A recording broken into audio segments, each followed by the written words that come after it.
राजस्थान में लोकतंत्र का सबसे बड़ा इम्तिहान अब अदालत की चौखट पर खड़ा है। चुनाव चल रहे हैं, आरोप बढ़ रहे हैं और अब हाईकोर्ट ने साफ कह दिया है कि अब जवाब देना ही होगा। राजस्थान में पंचायत और निकाय चुनाव को लेकर जारी खींचतान अब एक नए मोड़ पर पहुंच गई है। लंबे समय से टलते आ रहे इन चुनावों को लेकर राजस्थान हाईकोर्ट ने सख्त रुख अपनाते हुए भजनलाल सरकार और उसके साथ ही राज्य चुनाव आयोग से जवाब तलब कर लिया है। दरअसल ये पूरा मामला उस अवमानना याचिका से जुड़ा है जिसे विधायक संयम लोढ़ा ने कोर्ट में दाखिल किया था। इससे पहले हाईकोर्ट ने 14 नवंबर 2025 को साफ आदेश दिया था कि पंचायत और निकाय चुनाव हर हाल में 15 अप्रैल 2026 तक कराए जाए। लेकिन हालात ये हैं कि राज्य चुनाव आयोग ने अब 22 अप्रैल को अंतिम मतदाता सूची जारी करने की तारीख तय की है, यानी कोर्ट की डेडलाइन के बाद। यहीं से विवाद और गहराता है। अदालत ने साफ संकेत दिया है कि वह अब इस देरी को हल्के में लेने के मूड में बिल्कुल नहीं है। उधर विपक्ष लगातार सरकार पर हमलावर है। कांग्रेस का आरोप है कि भाजपा सरकार जानबूझकर चुनाव टाल रही है क्योंकि जमीनी स्तर पर उसकी स्थिति काफी कमजोर हो चुकी है।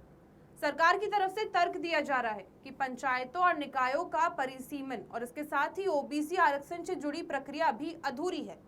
खासतौर पर ओबीसी आयोग की रिपोर्ट का इंतजार किया जा रहा है ताकि आरक्षण का सही निर्धारण हो सके। इसी बीच सरकार ने ओबीसी आयोग का कार्यकाल तीसरी बार बढ़ाकर 30 सितंबर तक कर दिया है।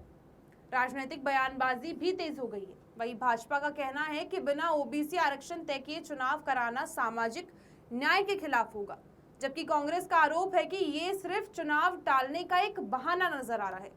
गौरतलब है कि राजस्थान में आखिरी पंचायत चुनाव फरवरी 2020 में हुए थे और 2025 तक अधिकांश ग्राम पंचायतों का कार्यकाल भी खत्म हो चुका है।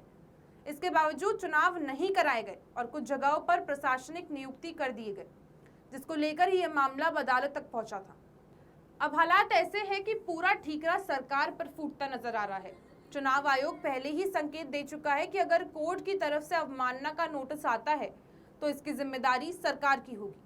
अब सबसे बड़ा सवाल यही है, क्या सरकार अदालत में ठोस जवाब दे पाएगी या फिर राजस्थान की राजनीति में ये मामला और बड़ा सियासी तूफान खड़ा करेगा? क्योंकि अब फैसला सिर्फ सरकार का नहीं बल्कि अदालत की सख्ती तय करेगी।